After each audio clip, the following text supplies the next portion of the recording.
Hello BookTube, Sarah here and welcome back to my channel. Today I'm coming to you with my June 2017 TBR. So let's jump right into my stats for the month. I read a grand total of 15 books this month. According to Goodreads, I am on track for my goal.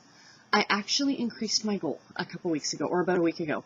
I was like 5 or 6 books ahead of schedule, so I increased my my reading goal from 150 books for the year to 160 books for the year. So let's see if I can keep that momentum going, shall we? I read 4 5-star books, 3 4-star books, 4 3.5-star books, and 4 3-star books.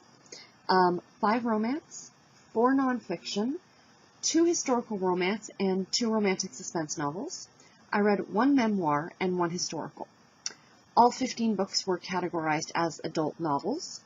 I read 1 from the 1990s, 1 from the 2000s, 11 books that were published between 2010 and 2016, and 2 books that were published this year in 2017.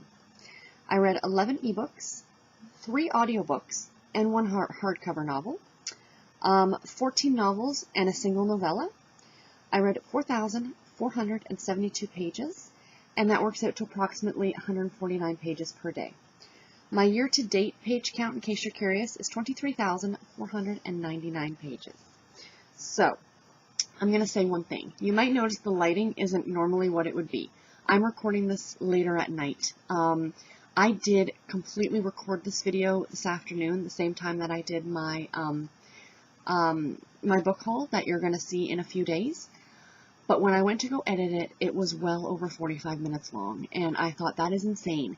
I tried to cut it down as best as I could, but I couldn't do it. It was very, very difficult. It ended up being very jumpy. I do not like doing heavy editing like that. So what I've decided to do, I kind of was thinking about it. I kind of put it to the back burner. I'm like, okay, I'm going to leave the video alone for now. And I got thinking about it, and I decided that what I'm actually going to do going forward, because I do read a lot of books, and I like to talk about all the books.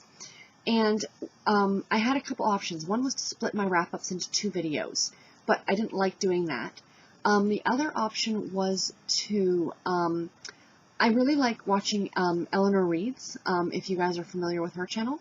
When she does her wrap-ups, she, like, the books that, you know, she didn't love, that were like 3-star or 3.5-star, she just kind of names the book and then goes on to the next book and just kind of flashes a picture of it and goes on. That I don't think is enough information. So what I'm going to do is I'm going to try and condense these down to like a sentence or 2. You know, give the stats for the book, you know, what I gave it as a star rating and all that stuff. You guys will see as I go about. But then for my top 3 books, because I list my books from least favorite to most favorite, so my 3 most favorite books are going to get more of a discussion. Does that make sense? I was going to do it for all the 5-star books that I read, but then some months I might not have a 5-star book. I'm just going to leave it with the top 3 and see how it works. Even though I did read 4 5-star books this month, the one's just probably going to get a little explanation. Or, as I'm sitting here talking to you guys on the fly, I'll go all 4 of my 5-star books for this month, and we'll play it by ear as each month goes on. So yeah, I think that's what I'm going to do. So, without any further ado, let's jump right in and get started. Starting with, of course, my least favorite book of the month was When the Duke Was Wicked by Lorraine Heath, excuse me. I gave this book 3 stars. It has an average rating on Goodreads of 3.83 stars. It was published in 2014 and is the first book in the Scandalous Gentleman of St. James series. It was okay. I didn't have any books that I hated this month, so that was good. I didn't hate it, obviously. I didn't love it. The characters were far too self-absorbed, and I just didn't care about them, and that's what completely lowered the star rating for me. Next book was Maverick Sheriff by Delores Fossen. I gave this book 3 stars. It has an average rating on Goodreads of 4.03 stars. It was published in 2014, and it is the first book in the Sweetwater Ranch series. This was a Harlequin intrigue novel, and Harlequin has to stick with a page count or a word count when their authors publish under them, and typically these books are about 225 pages long. The storyline was far too complex. There were 2 separate storylines, far too complex to be condensed into this one story, and that really took it away from me.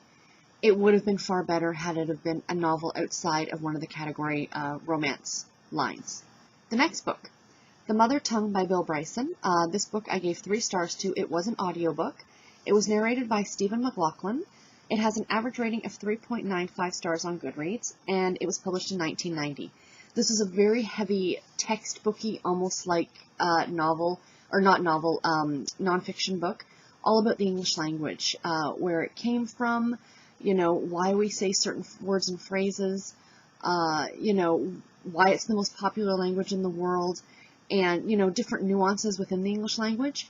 If you love English, were an English major, or anything like that, definitely check it out. If you weren't, I would bypass this one because, like I said, it can be very textbooky. Next book is Carolina Home by Virginia Kantra. I gave this book 3 stars.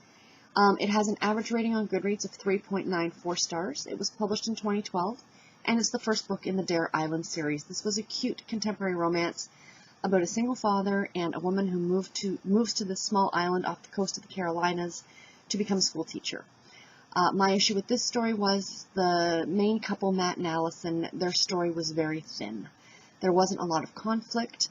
Luckily, there are some other stories revolving around Matt's niece and his mother that really brought the story up and made it a little bit more interesting.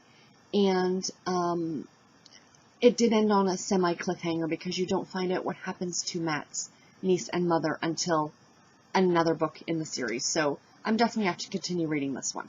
Next up is Berries and Cream Chai by Courtney Hunt. I gave this book 3.5 stars. It has an average rating of 4.06 stars on Goodreads. It was published in 2016, and it is the 6th book in the Cupid's Coffee Shop series. This was a cute little novella. It was only about 40 pages long. It was Joe's story, and Joe is one of the 3 cousins who inherited the coffee shop, so it's nice to see him get his own story. And yeah, not much I can say about it. Like I said, a 40-page novella, super cute. This series is just adorable. Highly recommend. Next book, The Night is Alive by Heather Graham. I gave this book 3.5 stars. It has an average rating of 4.07 stars on Goodreads. It was published in 2012, and it is the 10th book in the Crew of Hunters series. This was not my favorite in the series, but I really still did enjoy it. My main issue with this story was the fact that I knew who the killer was before the halfway mark of the story. And I found it very difficult to believe that the 2 FBI agents hadn't figured it out yet. But yeah, it was still a very interesting book about pirates and ghosts and all kinds of fun stuff. And I still love this series, and I will still absolutely be continuing on with it. Next, we have another audiobook, and that is I Hate Everyone Except You by Clinton Kelly. I gave this book 3.5 stars. It was narrated on audio by Clinton Kelly. Average rating on Goodreads of 3.5 stars. And it was published in 2017. I am a huge fan of Clinton Kelly, back from when he was co-hosting What Not to Wear on TLC, back when TLC put on good shows. I really enjoyed this because it was more Clinton's personality than what you saw on What Not to Wear, and I always thought that he was a little bit more tell it like it is, and he really is. He goes back into his childhood with this. In his days before Not What to Wear, he talks about being on What Not to Wear. Fantastic book. If you're into celebrity memoirs or you're a fan of Clinton Kelly's, highly recommend this one. Next up we have The Cowgirl's Little Secret by Silver James. I gave this book 3.5 stars. It has an average rating on Goodreads of 3.70 stars. It was published in 2015. It's the 2nd book in the Red Dirt Royalty series. This is a Harlequin Desire novel, and this follows the atypical romance novel trope of the secret baby. The 2 main characters have a relationship. She gets pregnant, she takes off and doesn't tell him about the kid, and the story goes from there. It was cute, it was well written, it wasn't anything, you know, major. It was a great, light, contemporary summer read. Next book is a Harlequin Blaze novel, and that is Barefoot Blue Jean Night by Debbi Rawlins. I gave this book 4 stars. It has an average rating on Goodreads of 3.86 stars. It was published in 2012. And it's the first book in the Made in Montana series. This story was super duper adorable. It's about a blogger, a travel blogger, who goes to a dude ranch in Montana and of course meets up with the sexy rancher. There are a lot of adult times and adult situations in this novel. There's also this whole mystery aspect that's happening within the story as well. And it does end on a cliffhanger because you don't find out what's going on with that whole mystery aspect of it. Jamie and Cole, the 2 characters in the story, their story is wrapped up, but the rest of it is left as a cliffhanger, so I definitely plan on continuing with the series. Next book is Sunset in Central Park by Sarah Morgan. I gave this book 4 stars. has an average rating of 4.07 stars on Goodreads. It was published in 2016, and it is the second book in the From Manhattan with Love series. Sarah Morgan makes my heart happy. She's just amazing. I can't tell you guys enough good things about this. It's set in New York City. It focuses on the friendship between three girls. The first story was Paige's. This is now Frankie's. And the third friend is going to be the next book that I'm very much looking forward to. Very sweet summer contemporary. Absolutely 100% recommend these books. And my last 4-star book is The Bourbon Thief by Tiffany Reisz. I gave this book 4 stars. It has an average rating on Goodreads of 4.15 stars, and it was published in 2016. I had a lot of thoughts on this book. I had a very hard time even rating this book because I absolutely loved it. But I felt guilty in a way for loving it because there are some very taboo subjects in this book. I don't want to get into what they are. If you're interested, please go see my review on Goodreads. I do list the spoilers in there of what they are. So fair warning, if this is something you're interested in. It was a really great mystery. It was a fantastically written story. The characters were amazing.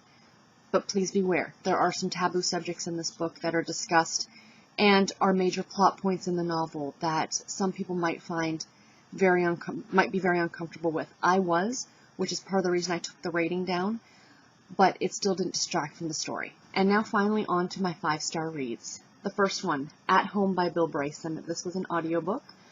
It was narrated by Bill Bryson. It has an average rating on Goodreads of 3.96 stars, and it was published in 2010. I loved this book so much. I am such a fanatic for history. I could read the history of just about anything, honestly.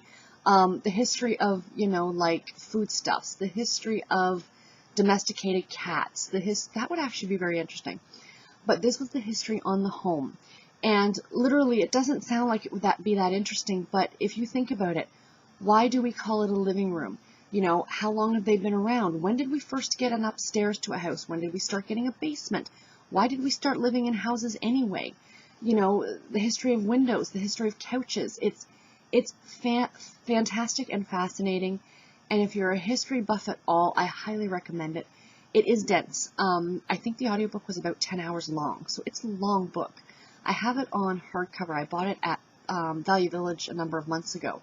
But I'm super glad I found it on audio to listen to from the library because I really, really enjoyed the audio. Bill Bryson does such a great narration. And yeah, absolutely recommend this book if you're into history. The next book is Juliet's Answer, and this is by Glenn Dixon. I gave this book 5 stars. Has an average rating of 3.66 stars on Goodreads, and it was published in 2017. Guys, I love this book. I go into every book hoping I'm going to really like it, and I've said this before. But this book I loved, and it surprised me because it wasn't typically something that I thought I would like. It is a memoir, but what I loved about it so much is that it wasn't a celebrity memoir. It was your average guy, and essentially his story is that he's had a hard time with love. He's an older, I shouldn't say older, he's probably about my age. He's probably in his late 30s, and I still feel late 30s is old, but anyway. And he decides to go to Verona, or back to Verona. He'd been there before. And spend the summer answering letters that were written to Juliet from Romeo and Juliet. And this is like a legit thing. And he spends the summer doing that, and it kind of goes back and forth to his history, his dating history. He's also a teacher, and he's in Canada, so that just made the story extra special. And, it kind of goes back and forth. What I really loved about the ebook as well is that it included photographs at the back of him, who he was, and the actual people he worked with, because again, this is a memoir. No names have been changed. These are their people's real names, and you get to see photographs of them. You get to see pictures of Verona. It's absolutely fantastic. Almost kind of like a travel memoir at the same time. And I truly, truly loved it. And if you like this kind of thing, definitely check it out. My next 5-star read is my one print book that I read this month, and that is Unmentionable by Therese O'Neill, Victorian Lady's Guide to Sex, Marriage, and Manners.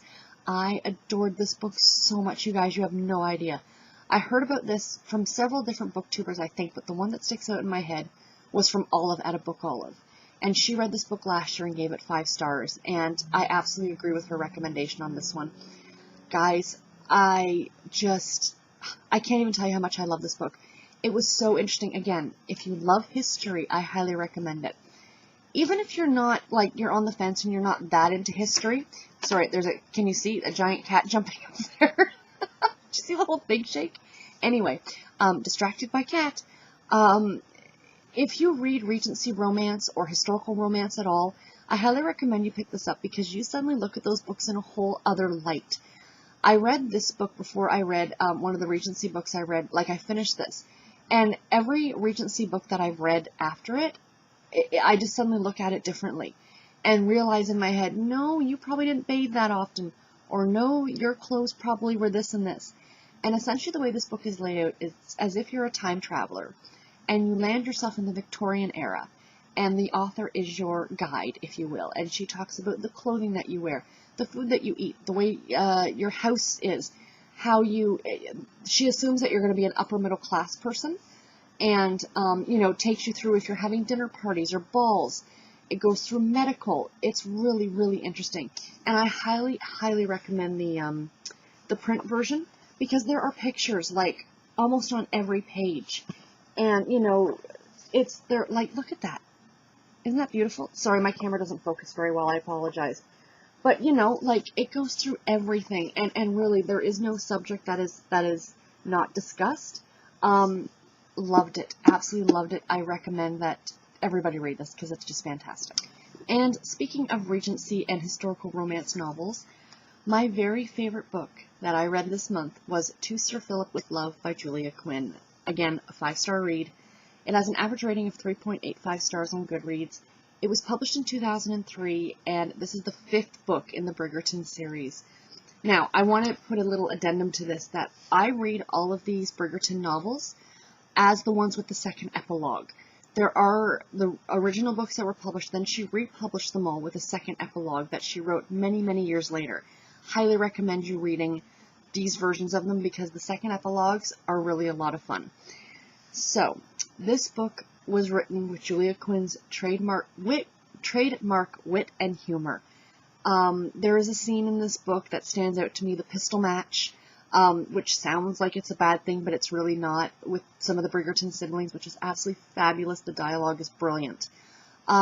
This is the story of Eloise. She is the 5th sibling, I think, out of the 8. 5th or 6th, I can't remember. And she has been writing this man named Phillip for for over a year. His wife passed away, and the wife was her second cousin. And so she starts a correspondence, which they did back then, and she loves to write letters, and then they started this correspondence. And then one thing leads to another, and they end up meeting, and the story goes from there. What I loved so much about this book was the underlying, very dark theme that kind of ran through it. And, you know, without making the subject seem too light, if you will, Philip's wife committed suicide, and she suffered from depression. And Eloise talks to him about the wife, saying that when they knew each other as children, she was always very melancholy and very quiet. And then she, of course, married Philip, and then they had 2 children, and Miriam was the wife's name. And she was in a bad state after the children were born. So nowadays, we would probably diagnose that as postpartum depression.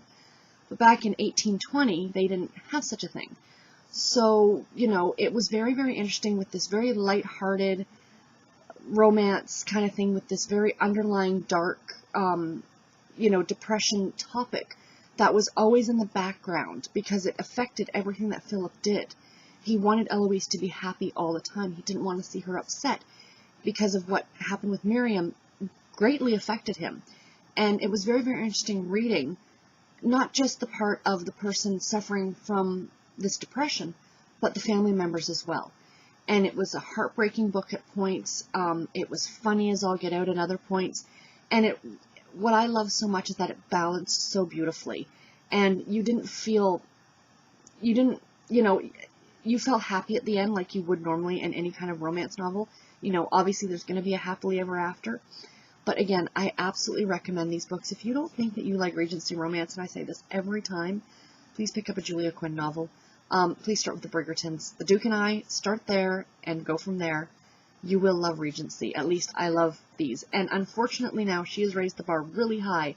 So any other Regency or historical type romances that I read, I kind of measure up to Julia Quinn, and not everybody does measure up because she's the queen, as far as I'm concerned. So anyway, guys, that was my wrap-up. I hope that was a lot shorter than my first go-around. I hope you guys like this. Please let me know in the comments below your thoughts. As usual, I will post links in the description box below to all the books that I've talked about, as long as where you can find me on social media.